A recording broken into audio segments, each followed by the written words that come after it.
বেশি গুনাহ লেখা হয় একবার গীবত করলে। নাউজুবিল্লাহ বলুন না। নাউজুবিল্লাহ।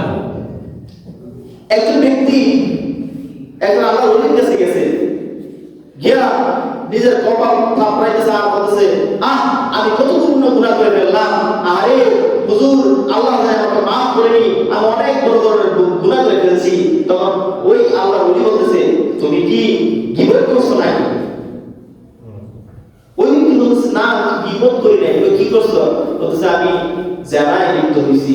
আল্লাহ তখন ওই আল্লাহর ওলি বলতেছে, আলহামদুলিল্লাহ। ওই ব্যক্তি বলতেছে যে, আর কি কয়, আমি জেনা করছি, আমাকে বলতেছে, সে বলতেছে আলহামদুলিল্লাহ।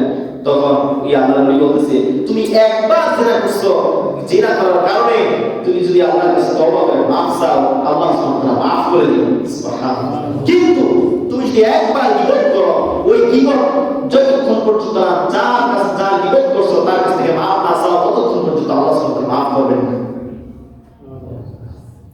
আপনি গীবত করতেছেন প্রতিনিয়ত, আমি গীবত করতেছি প্রতিনিয়ত, এই গীবতের ফল কি হয়?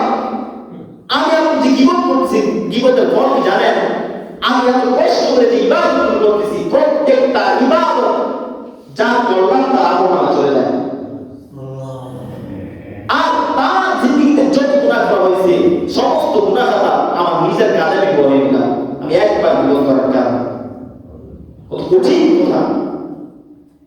আল্লাহর হাবিব মুহাম্মদ সাল্লাল্লাহু আলাইহি ওয়াসাল্লাম জাহান্নামের মধ্যে গেলেন, জাহান্নামের মধ্যে দেখতেছেন লম্বা লম্বা কুটি, আর এই কুটির মধ্যে মানুষগুলোকে বেঁধে আগুনের মধ্যে ধাও ধাও করে জ্বলতেছে।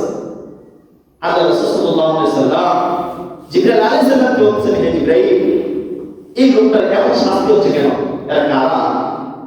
তখন জিবরাইল আলাইহিস সালাম বলেন, হাউলাই হামাজুনা ওয়া লামাজুন, তারা দুনিয়াতে মানুষের গীবত করত এবং সামনাসামনি ধিক্কার দিত।